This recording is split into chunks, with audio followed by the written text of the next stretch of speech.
दोस्तों, आपका स्वागत है। आपके फेम मेहनत करके देश और दुनिया की 15 खबरें हर दिन लेकर आते हैं। हमारी इस मेहनत के लिए वीडियो को एक छोटा सा लाइक जरूर कर दें। तो चलिए सबसे पहले जान लेते हैं देश में अब तक के कोरोना के मरीजों की संख्या। देश में कोरोना मरीजों की संख्या 11,54,917 हो चुकी है और पिछले 24 घंटे में 36,810 मरीज मिले हैं। इसके पहले रविवार को रिकॉर्ड 40,243 और 20 जुलाई को 37,407 मरीज मिले थे। तो बढ़ते हैं आज की खबरों की तरफ। आज आप देखेंगे कि दुनिया के इन देशों में कोरोना का एक भी मरीज नहीं। जानिए कैसे हुआ ये चमत्कार, और ये खबर आपके लिए बहुत खास है। दोस्तों, अगर आपके पास पेन है तो आपके लिए आई है बहुत बड़ी खुशखबरी। मिलेगी ये शानदार सुविधा। आगे देखेंगे शरीर के इस अंग पर भूल कर भी नहीं लगाना चाहिए साबुन, वरना हो सकती है ये बीमारी। और साथ ही ये काम करने पर सरकार दे रही है 20,000 रुपए। जाने क्या करना होगा आपको। और अगले 72 घंटे बेहद खतरनाक, सभी सावधान हो जाएं, यहाँ आ सकती है बाढ़। दोस्तों, इन सभी खबरों को विस्तार से जानने के लिए वीडियो को अंत तक जरूर देखिए। लेकिन उससे पहले दोस्तों, इस वीडियो को बनाने में मुझे बहुत मेहनत लगती है और इस मेहनत के लिए आप इस वीडियो को छोटा सा लाइक तो कर ही सकते हैं। तो फटाफट से लाइक का बटन दबा दीजिए और इसी के साथ बढ़ते हैं हमारी आज की सबसे पहली खबर की तरफ। दुनिया के इन देशों में कोरोना का एक भी केस नहीं। जानिए क्यों। ऐसे वक्त में जब पूरी दुनिया पर कोरोना का कहर हावी है, ऐसे में कई देश ऐसे भी हैं जहां इसका एक भी केस सामने नहीं आया है। दोस्तों, इन देशों में सबसे पहला देश है किरिबाती। इस देश में चीनी बीमारी के ना फैलने का कारण है इसकी सीमा किसी भी देश से नहीं लगती है। किरिबाती एक द्वीप समूह है और देश की आबादी मुख्य रूप से समुद्री संसाधनों और पर्यटन पर निर्भर है। महामारी काल में लॉकडाउन के कारण जब सभी अर्थव्यवस्था बेहाल है, ऐसे में समुद्री रूट से आयात निर्यात भी काफी कम हो गया है और यही कारण है कि किरिबाती महामारी से मुक्त है। अगला देश है उत्तर कोरिया। उत्तर कोरिया में किम जोंग उन का शासन है और इस देश में कोरोना का एक भी केस दर्ज नहीं किया गया है। किम की तानाशाही शासन के कारण उत्तर कोरिया दुनिया के बाकी हिस्सों से कटा हुआ है और कोई भी सूचना बाहर नहीं आ पाती। उत्तर कोरिया से किसी और देश आने जाने वाले लोगों की तादाद भी नहीं के बराबर है, इसीलिए शायद वहां महामारी पहुंच भी नहीं पाई। दोस्तों, आपको क्या लगता है भारत से चीनी बीमारी कब तक चली जाएगी? हमें जरूर बताएं कमेंट करके। और अब जानिए पैन कार्ड धारक हुए खुशी से पागल, मिली शानदार सुविधा। दोस्तों, अब आपको पैन कार्ड से जुड़ी किसी भी काम को करने के लिए बाहर नहीं जाना होगा। अगर आपको अपने पैन कार्ड में कुछ भी बदलाव करना है तो घर बैठे ही ये काम आप आसानी से कर पाएंगे। पैन कार्ड से जुड़ी सभी समस्याओं का अब ट्विटर के जरिए भी हल होगा। जी हाँ दोस्तों, pan card holders pan card के लिए आवेदन देने के बाद भी अब तक डिलीवरी ना होने, पैन कार्ड में नाम या एड्रेस चेंज कराने या फिर पैन कार्ड में किसी तरह के भी करेक्शन करवाने जैसी कोई भी काम आप ट्विटर के जरिए कर सकते हैं। तो बताएं, आपके लिए ये बेहद अच्छी बात है ना। और अब जानिए मास्क लगाने से भी चीनी बीमारी से है बचना मुश्किल। जानिए क्यों। दोस्तों, सरकार ने सभी राज्यों और केंद्र शासित प्रदेशों को पत्र लिखकर लोगों को N95 मास्क पहनने के खिलाफ चेतावनी जारी करी है। इससे वायरस का प्रसार नहीं रुकता है और ये महामारी को रोकने के लिए उठाए गए कदमों के विपरीत है। दोस्तों, स्वास्थ्य मंत्रालय ने स्वास्थ्य सेवा महानिदेशक राजीव गर्ग ने राज्यों के स्वास्थ्य एवं चिकित्सा शिक्षा मामलों के प्रधान सचिवों को पत्र लिखकर कहा है कि सामने आया है कि लोगों के N95 मास्क का अनुचित इस्तेमाल कर रहे हैं, खासकर उनका जिनमें एक होल लगा है। जिन्होंने कहा होल लगा N95 मास्क चीनी वायरस के प्रसार को रोकने के लिए अपनाए गए कदमों के विपरीत है, क्योंकि ये वायरस को मास्क के बाहर आने से नहीं रोकता। इसके मद्देनजर मैं आपसे आग्रह करता हूं कि सभी संबंधित लोगों को निर्देश दें कि वे फेस और मास्क के कवर के इस्तेमाल का पालन करें और N95 मास्क के अनुचित इस्तेमाल को रोकें। और अब जानिए, शरीर के इस अंग पर भूल कर भी नहीं लगाना चाहिए साबुन, वरना हो सकती है ये बीमारी। दोस्तों, शरीर को स्वस्थ और साफ रखने के लिए हर दिन नहाना बहुत ही जरूरी होता है। नहाना जरूरी है, लेकिन नहाते समय जो आप घिस घिस कर साबुन लगाते हैं वो आपके लिए हानिकारक भी हो सकता है। अब आप सोच रहे होंगे कि भला साबुन से क्या नुकसान हो सकता है, तो चलिए हम आपको बताते हैं कि नहाते समय शरीर के कौन से हिस्से पर नहीं लगाना चाहिए साबुन। दोस्तों, बालों को धोते समय उसमें थोड़ा शैम्पू लगाएं, ना कि साबुन। बाल बहुत ही मुलायम होते हैं और साबुन में मिले केमिकल्स इन्हें खराब कर देते हैं। आपके बाल टूटने लगते हैं और इतना ही नहीं, कुछ लोगों के तो बाल बहुत ही ज्यादा ड्राई हो जाते हैं। और साथ ही साथ अपनी गुप्त जगह पर भी साबुन का इस्तेमाल ना करें जब भी नहाएं। इस बात का ध्यान रखें ताकि आपको कोई नुकसान ना हो। दोस्तों, आप हफ्ते में कितने दिन नहाते हैं? अपना जवाब हमें नीचे कमेंट में लिखकर जरूर बताएं। हेलो दोस्तों, आज का समय कैसा है ये हम सब जानते। पहले जानिए, अमेरिका समेत इन देशों को चीन ने दी है धमकी, कहा अब किसी को नहीं छोड़ेंगे। हांगकांग में राष्ट्रीय सुरक्षा कानून का विरोध कर रहे न्यूजीलैंड को चीनी राजदूत वू शी ने साफ शब्दों में चेतावनी देते हुए कहा है कि चीन और न्यूजीलैंड के रिश्ते तभी अच्छे हो सकते हैं यदि वो चीन की अंदरूनी राजनीति और अंदरूनी मामलों में दखल देना बंद कर दे। ऑकलैंड में न्यूजीलैंड और चीन बिजनेस समिट के दौरान करीब 500 लोगों को संबोधित करते हुए चीनी राजदूत काफी आक्रामक नजर आई। चीनी राजदूत ने कहा कि हमें अपने संबंधों को हल्के में नहीं लेना चाहिए और यह सुनिश्चित करना चाहिए कि हमारे रिश्तों पर मौजूदा दौर में चल रहे किसी वायरस का असर न पड़े। चीनी राजदूत ने अपने भाषण के दौरान चीन और अमेरिका के बिगड़ते रिश्तों का भी हवाला दिया और यह भी कहा कि न्यूजीलैंड व ऑस्ट्रेलिया के साथ उसके अच्छे रिश्ते रहे हैं तथा दोनों देशों के साथ उसका बिजनेस का अच्छा खासा सहयोग भी है, लेकिन हाल के दिनों में ऑस्ट्रेलिया और चीन के मध्य रिश्ते खराब हुए हैं। और अब जानिए अगले 72 घंटे बेहद खतरनाक, सभी सावधान हो जाएं। दोस्तों, देहरादून सहित पूरे उत्तराखंड के लिए अगले 72 घंटे खतरनाक साबित हो सकते हैं। मौसम विभाग ने 5 जिलों के लिए भारी बारिश का रेड अलर्ट जारी किया है, जबकि देहरादून सहित 4 जिलों के लिए ऑरेंज अलर्ट जारी किया गया है। मौसम विभाग के अलर्ट और एडवाइजरी के बाद शासन स्तर पर सभी जिलों की सभी जरूरी व्यवस्थाएं करने और हर समय सतर्क रहने के निर्देश दिए गए हैं। और अब जानिए, सड़क किनारे खड़े होकर लड़की ले रही थी फोटो, तभी पीछे से भालू ने आकर किया ये काम। दोस्तों, कई बार जब हम मस्ती कर रहे होते हैं तो हादसे या फिर कोई ऐसी घटना घट जाती है जिसे हम उम्र भर भूल नहीं सकते, और ऐसा ही कुछ हुआ एक लड़की के साथ जब वो सड़क किनारे खड़े होकर सेल्फी ले रही थी। इस घटना का वीडियो इन दिनों सोशल मीडिया पर तेजी से वायरल हो रहा है, जिसमें 2 लड़कियों को सेल्फी लेते हुए देखा जा सकता है और इस दौरान ऐसा हुआ कि जिसका उन्हें अंदाजा भी नहीं था। दरअसल जब लड़कियां सेल्फी ले रही थी तभी वहां काले रंग का एक भालू आ जाता है और एक लड़की के पास खड़ा हो जाता है। पहले वो लड़की को सूंघने लगता है और फिर जब लड़की सेल्फी लेती है तो वो साथ में पोज देने लगता है। यही नहीं, जब लड़की सेल्फी ले लेती है तो वो लड़की का निरीक्षण करने के बाद जमीन पर गिर जाता है और दूर भी नहीं जाता है। हैरानी की बात तो ये भी है कि भालू सेल्फी ले रही लड़की के पैर को अपने दांत से काटने की कोशिश भी करता है। इस वीडियो को NBA के पूर्व खिलाड़ी रेक्स चैपमैन ने अपने ट्विटर हैंडल से शेयर किया था। और अब जानिए दोस्तों, चीनी बीमारी से संक्रमित निकली पत्नी तो पति ने पहचानने से ही कर दिया इनकार। देखिए पूरा मामला। दोस्तों, लखनऊ से एक ऐसी घटना सामने आई है जिसे जानकर आसपास के लोग हैरान रह गए हैं।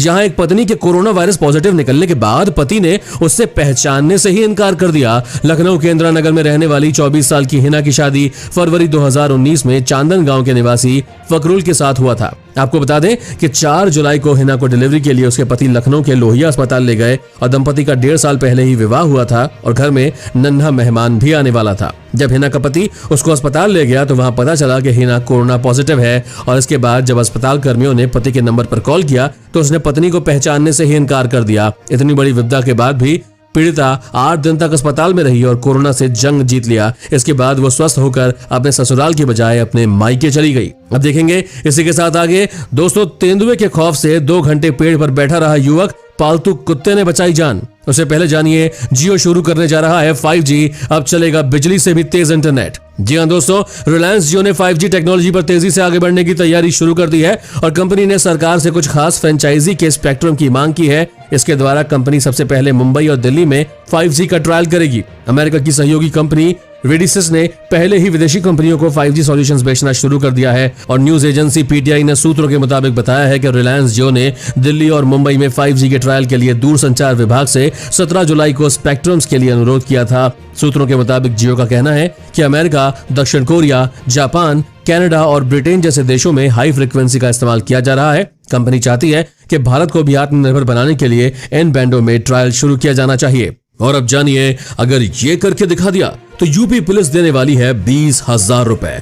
दोस्तों, कानपुर कांड के मुख्य आरोपी विकास दुबे के भाई दीप प्रकाश पर 20,000 रुपए का इनाम घोषित कर दिया गया है। दीप प्रकाश पर कृष्णनगर कोतवाली में मुकदमा दर्ज है और 2 और 3 जुलाई की रात को बिकरू गांव में 8 पुलिसकर्मियों की निर्मम हत्या के बाद से ही दीप प्रकाश फरार है। उसकी तलाश में यूपी पुलिस की टीम छापेमारी कर रही है। दीप प्रकाश के खिलाफ कृष्णनगर कोतवाली में जालसाजी समेत कई मामलों में मुकदमा दर्ज है। आरोपी के फरार होने के कारण लखनऊ पुलिस ने उस पर 20,000 रुपए का इनाम घोषित किया है और सूत्रों का कहना है कि यूपी पुलिस दीप प्रकाश की तलाश में जगह जगह छापेमारी कर रही है। इसके साथ ही एक टीम सादी वर्दी में कृष्णानगर इलाके में तैनात की गई है जो सब पर नजर रख रही है। और अब जानिए, तेंदुए के खौफ से 2 घंटे पेड़ पर बैठा रहा युवक, पालतू कुत्ते ने बचाई जान। दोस्तों, इंदौर जिले के जंगलों में अजय सिंह डाबर अपने मवेशी चराने गया हुआ था कि अचानक उसके सामने तेंदुआ आ गया। जान बचाने के लिए अजय तत्काल पेड़ पर चढ़ गया। इसी बीच उसके मवेशी भी जान बचाकर भाग गए, लेकिन अजय का वफादार कुत्ता पेड़ के नीचे ही मालिक की जान बचाने के लिए खड़ा रहा,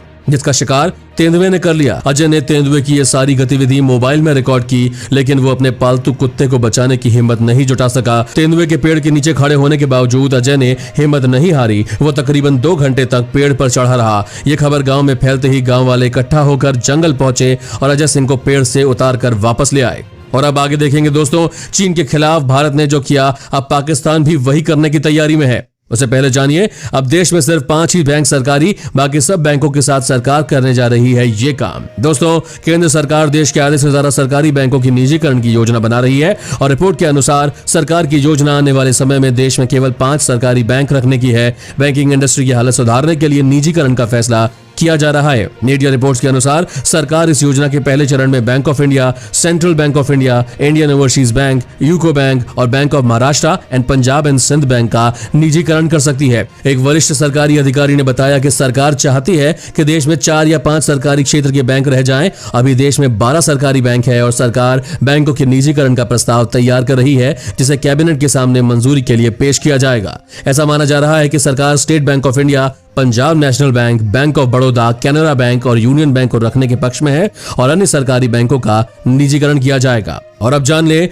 मोटा लेन देन करके नहीं भरा है टैक्स तो हो जाएं सावधान। दोस्तों, इनकम टैक्स विभाग का यह है प्लान। आयकर विभाग सोमवार से एक ई कैंपेन शुरू कर रहा है, जिसके तहत वो लोगों को खुद सीधा कांटेक्ट करेगा जिन्होंने या तो मोटा लेन देन करके इनकम टैक्स रिटर्न नहीं फाइल किया है या फिर उनके रिटर्न में दी गई किसी डिटेल में कोई गड़बड़ी या कमी रह गई है। केंद्रीय प्रत्यक्ष कर बोर्ड ने शनिवार को कहा था कि वो 20 जुलाई से ऐसे लोगों के संपर्क करने के लिए ई कैंपेन की शुरुआत कर रहा है। बोर्ड ने कहा कि उसने कुछ लोगों की पहचान की है जिन्होंने काफी मोटा लेन देन करने के बावजूद वित्त वर्ष 2019 और 20 के लिए रिटर्न दाखिल नहीं किया है या उनके रिटर्न में खामियां हैं। बता दें कि असेसमेंट ईयर 2019-20 के लिए आईटी रिटर्न फाइल करने और संशोधित करने की आखिरी तारीख 31 जुलाई 2020 है। दोस्तों, आपको क्या लगता है, हमें टैक्स भरना चाहिए? यस या नो में लिखकर जरूर बताएं। और अब जानिए, चीन के खिलाफ भारत ने जो किया, अब पाकिस्तान भी वही करने की तैयारी में है। दोस्तों, भारत ने कुछ वक्त पहले ही टिकटॉक समेत 59 चीनी ऐप्स पर बैन लगा दिया था। पाकिस्तान भी अब चीनी ऐप्स को लेकर कार्रवाई करने की तैयारी में है। पाकिस्तान टेलीकम्युनिकेशन अथॉरिटी ने सोमवार को चीनी कंपनी के मोबाइल वीडियो प्लेटफॉर्म टिकटॉक को अंतिम बार चेतावनी दी है।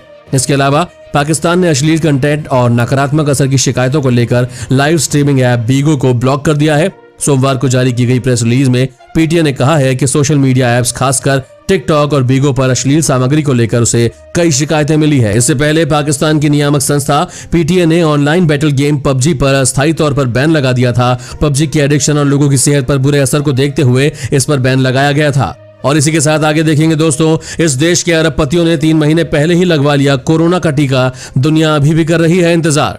और जानिए, आईसीसी T20 वर्ल्ड कप हुआ स्थगित, आईपीएल 2020 के आयोजन का रास्ता हुआ साफ। दोस्तों, अंतर्राष्ट्रीय क्रिकेट परिषद आईसीसी ने इस साल अक्टूबर-नवंबर में होने वाली T20 वर्ल्ड कप को स्थगित कर दिया है। आईसीसी ने इसके लिए महामारी की स्थिति को वजह बताया है और T20 वर्ल्ड कप के स्थगित होने के बाद अब भारत में आईपीएल 2020 के आयोजन की संभावनाएं बढ़ गई है। बता दें कि भारतीय क्रिकेट कंट्रोल बोर्ड यानी बीसीसीआई पहले ही वर्ल्ड कप स्थगित होने की स्थिति में अपने यहाँ आईपीएल 2020 के आयोजन की कोशिश में लगा हुआ है और ऐसे में अब अक्टूबर-नवंबर में आईपीएल 2020 के आयोजन का रास्ता साफ हो गया है। इसके बाद अब आईपीएल यूएई में होने की तैयारी चल रही है। हालांकि बीसीसीआई ने इसके ऊपर अभी तक कोई ऑफिशियल जानकारी नहीं दी है। और अब जानिए, इस बार हज यात्रा करने के लिए सिर्फ इन्हीं लोगों को मिलेगी अनुमति। सऊदी अरेबिया ने जारी किया आदेश। दोस्तों, सऊदी अरब में इस साल केवल 1000 मुस्लिम तीर्थयात्री ही हज यात्रा कर पाएंगे। हज यात्रा इस साल 29 जुलाई से शुरू होगी। 1000 तीर्थयात्रियों में सऊदी अरब से बाहर का कोई नहीं होगा। देश में पहले से रह रहे विभिन्न राष्ट्रीयताओं के मुस्लिमों को इस बार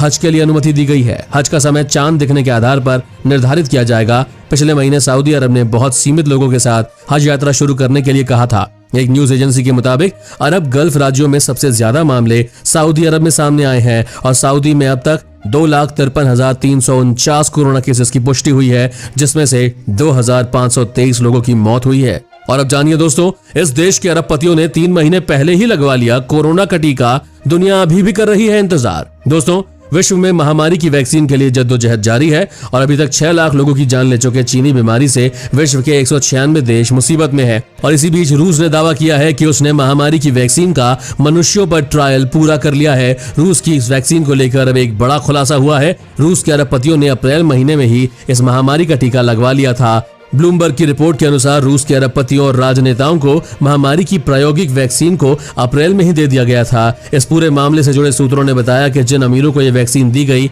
उसमें एल्यूमिनियम की विशाल कंपनी यूनाइटेड रेसेल के उच्च अफसर, अरबपति और सरकारी अफसर शामिल है। इस वैक्सीन को मॉस्को स्थित रूस की सरकारी कंपनी गमलेया इंस्टीट्यूट ने अप्रैल में तैयार किया था। और अब जानिए दिल्ली पुलिस में हो रही है 5000 पदों पे भर्तियां, 12वीं पास भी कर सकते हैं आवेदन। दोस्तों, दिल्ली पुलिस भर्ती बोर्ड ने कांस्टेबल के रिक्त पदों पर युवा और योग्य उम्मीदवारों से आवेदन मांगे हैं। यदि आपने 12वीं पास कर ली है और आप सरकारी नौकरी करना चाहते हैं तो आप इन पदों के लिए आवेदन कर सकते हैं। उम्मीदवारों को ऑफलाइन मोड से ही आवेदन करना होगा। उम्मीदवार आवेदन पत्र के साथ अपने दस्तावेजों की कॉपी और आवश्यक प्रमाण पत्रों के साथ आवेदन कर सकते हैं। आवेदन पत्र भरते समय सभी सूचनाओं और विवरणों को ध्यान से भरने का अनुरोध किया जाता है। और अब जानिए, चीन ने धमाके से उड़ाया बांध, कहा ऐसा नहीं करते तो आफत आ जाती। दोस्तों, चीन में बीते कई दिनों से मूसलाधार बारिश हो रही है और चीन में बारिश इतनी भीषण है कि बारिश के कारण 100 से ज्यादा लोग मारे गए हैं। कई शहरों में लगातार मूसलाधार बारिश ने चीन की नदियों के जल स्तर को बाढ़ के संकट तक बढ़ा दिया है और चीन ने नदी के बेसिन से बाढ़ के बाद आए दबाव को कम करने के लिए